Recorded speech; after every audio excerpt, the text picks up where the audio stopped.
I still remember the exact moment my world tilted on its axis. It was a rainy Tuesday evening. I had just gotten home from a long shift at the clinic, my feet aching, my mind replaying the day's patients. All I wanted was a hot cup of tea and the quiet comfort of my small apartment.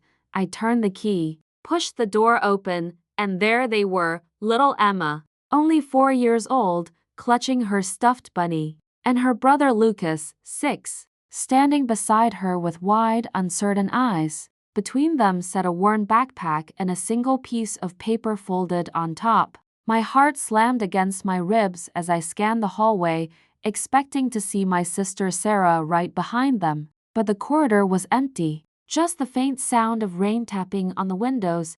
I knelt down slowly, my voice shaking. "Emma? Lucas? Where's Mommy?" Emma's lower lip trembled. Lucas handed me the note with small, serious hands. In my sister's hurried handwriting it read, "I'll be back soon. Please take care of them for me. I love you all." Sarah, that was it. No explanation, no phone call, no warning. I pulled the children inside, closed the door, and tried to keep my breathing steady. These weren't just any kids, they were my flesh and blood. I had always been the responsible older sister, the one who showed up. Sarah was the free spirit, the one who chased whatever felt good in the moment. She had disappeared before, but never like this. Never leaving her babies on someone's doorstep like forgotten luggage. That first night, I barely slept. I made them a bed on the couch, read them stories until their breathing grew soft and even. As I watched their peaceful faces, something deep inside me cracked open. How could she do this? How could a mother just walk away? The next morning, I called her phone. Straight to voicemail. I texted. No reply. By the third day, the panic had settled into a heavy, cold dread. I reached out to our parents, distant relatives, even her ex-boyfriend. No one had heard from her. It was as if Sarah had vanished into thin air, leaving me holding the pieces of her broken life. I looked at Emma coloring at my kitchen table and Lucas carefully stacking blocks, and I felt a fierce wave of love mixed with terror. I wasn't prepared for this. My apartment was small, my savings modest, my heart still healing from my own past heartbreaks. But looking at them, I knew I couldn't turn them away. Not even for a day. Little did I know that "I'll be back soon" would stretch into weeks that felt like forever. And that the real betrayal was only just beginning.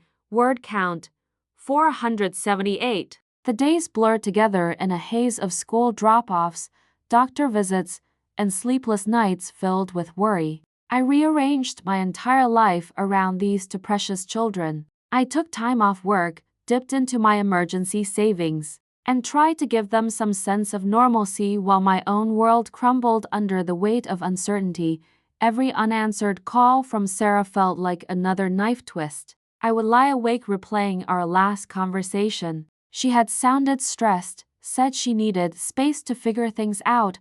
I offered to help her, like I always did. She laughed it off and said she'd be fine. That was the last time I heard her voice. Then came the call from Child Protective Services. A neighbor had apparently seen the children outside my door that night and reported it. I had to prove I was capable of caring for them. The social worker was kind but firm without legal guardianship. This situation was fragile. I spent hours filling out paperwork, gathering proof of my stable job, my clean home, all while wondering why my own sister would put us through this nightmare. One evening, while the kids were watching cartoons, I finally got a message. Not from Sarah directly, but from a mutual friend. Sarah had been seen in another city, living her best life with a new boyfriend, posting pictures of sunsets and cocktails. The caption on one photo read, "Finally free, free."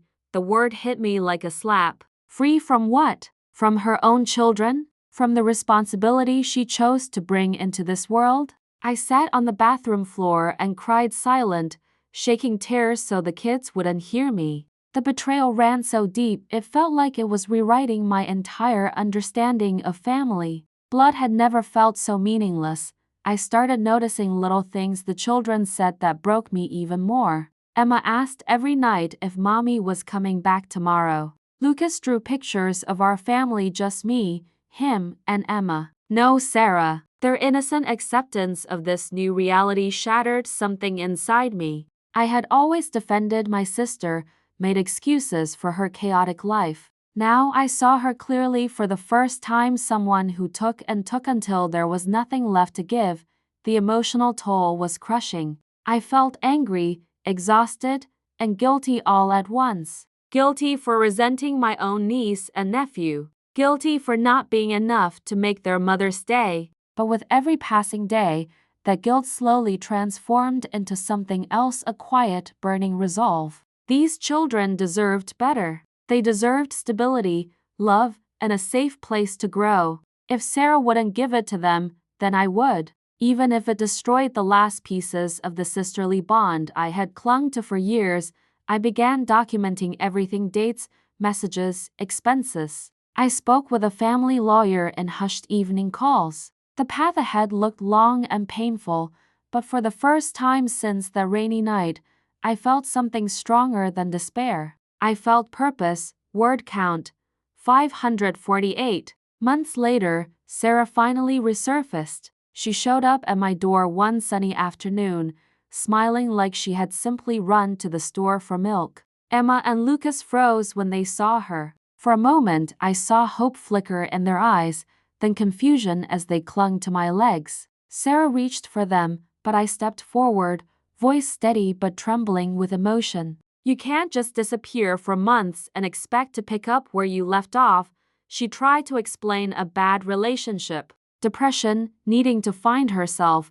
The excuses poured out, but they sounded hollow. I looked at the woman who had once been my little sister and felt only sorrow and clarity. I didn't scream or lash out. Instead, I handed her the legal papers I had prepared: temporary guardianship, a petition for full custody, evidence of abandonment. Her face went pale as she read them. For the first time, Sarah looked truly exposed, not by me, but by the consequences of her own choices. The court process was difficult. There were hearings, emotional testimonies, and painful conversations with our family. Sarah fought it at first, but the evidence was overwhelming.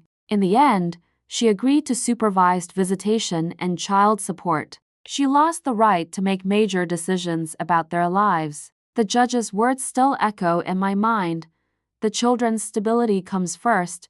Watching Sarah leave the courthouse that day, shoulders slumped, I didn't feel triumphant joy. I felt a quiet, heavy peace. This wasn't revenge in the loud, dramatic sense people expect. It was justice wrapped in protection. I had shielded two innocent hearts from being abandoned again. Today, Emma and Lucas are thriving. They call me Auntie Mom on the days when the word slips out, and my heart swells every single time. Our little apartment is filled with laughter, drawings on the fridge, and the kind of love that doesn't disappear when things get hard. If there's one lesson I've carried from this, it's that family isn't always defined by blood. Sometimes it's built by the ones who stay, the ones who choose to show up even when it's inconvenient, even when it hurts. Betrayal can break you, but it can also reveal your true strength. I chose the children. I chose love over loyalty to someone who wouldn't choose us.